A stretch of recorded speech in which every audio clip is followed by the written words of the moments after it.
नमस्कार दोस्तों, स्वागत है आप सभी का संतोष विजय चैनल में। आज मैं आप सभी को एक ज्ञान की बात बताने जा रही हूँ जो कि बहुत ही महत्वपूर्ण है। 13 तारीख से नवरात्रि शुरू हो रही है, 13 अप्रैल से। तो सर्वप्रथम आप सभी को नवरात्रि की हार्दिक बधाई एवं बहुत बहुत शुभकामनाएं। ये नवरात्रि चैत्र मास शुक्ल पक्ष में आती है। चैत्र मास से प्रतिपदा से हमारा ये नया साल भी शुरू होता है। तो नव वर्ष की भी आप सभी को बहुत बहुत बधाई, बहुत बहुत शुभकामनाएं।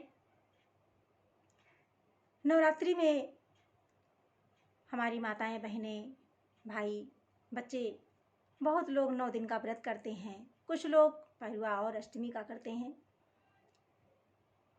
माता रानी सभी का मंगल कल्याण करें। माता रानी सबकी मनोकामना को पूर्ण करती हैं।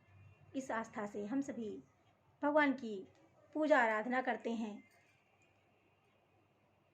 इसमें एक विशेष बात यह है कि हम सभी नवरात्रों में या कभी विशेष किसी पर्व में अखंड ज्योति जलाते हैं, दीपक जलाते हैं।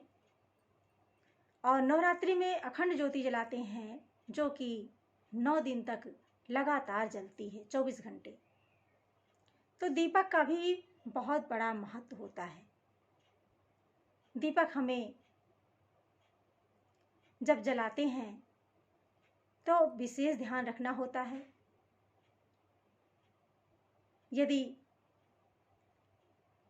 माता रानी की पूजा करनी है और हम दीपक जला रहे हैं तो हमें लंबी बत्ती का प्रयोग करना चाहिए। और यदि पीपल में दीपक जलाना है तो हमें गोल बत्ती का प्रयोग करना चाहिए।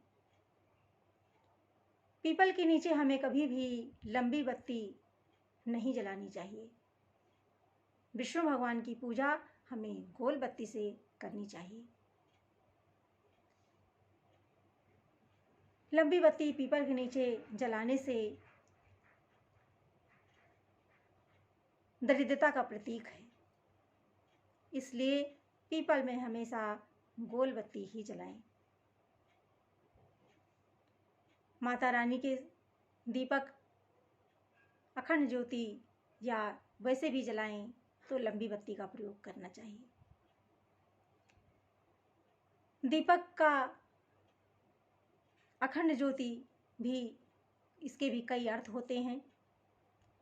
जब दीपक की लौ जल रही हो तो उससे भी हम बहुत सारी चीज़ों का हमें संकेत मिलता है।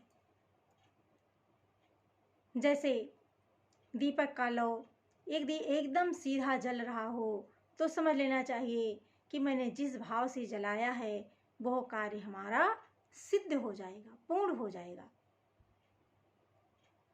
और यदि दीपक लहरा लहरा कर जल रहा हो, हिल हिल कर जल रहा हो, इधर उधर घूम रहा हो, घूम घूम कर जल रहा हो तो समझ लेना चाहिए कि हमारा कार्य देर से पूर्ण होगा, विलंब से पूर्ण होगा। तीसरा नंबर, यदि दीपक में चिट चिट की आवाज़ आ रही हो, कभी कभी हम दीपक जलाते हैं तो उसमें से चिट चिट करने की आवाज़ आती है, तो समझ लेना चाहिए कि हमारा कार्य पूर्ण होने में संदेह है। और चौथा नंबर, यदि दीपक जलते जलते धीमा हो जाए, अखंड ज्योति जो मैंने जलाई है, यदि जलते जलते हमारा चिराग एकदम धीमा हो जाए, शांत हो जाए, तो समझ लेना चाहिए कि हमारा कार्य पूर्ण नहीं होगा। तो हमारे दीपक जो हैं वो हमें संकेत देते हैं हर चीज़ों का। इसे दीपक का भी बहुत बड़ा महत्व होता है। जब भी माता रानी का या किसी शुभ कर्म में, किसी धार्मिक कार्य करते समय यदि हम अखंड ज्योति जलाते हैं तो हमें जो भी मान्यता मानी होती है जो भी जिस उद्देश्य से हम दीपक जलाते हैं, हमें बड़े ही सोच समझकर उद्देश्य अपना निर्धारित करना चाहिए। माता रानी के सामने, ईश्वर के सामने हमने उसे प्रस्तुत करना चाहिए और उसे फिर जलाना चाहिए। तो दीपक का भी बहुत ही बड़ा महत्व होता है। ये हमें हर तरह के संकेत देते हैं। तो आप सभी को हमारी ये दीपक का महत्व कैसा लगा, आप सभी हमें कमेंट बॉक्स में लिखकर बताएंगे। और इससे आपको जो भी शिक्षा मिली है, आप सभी अपने जीवन में इसे ज़रूर उतारें।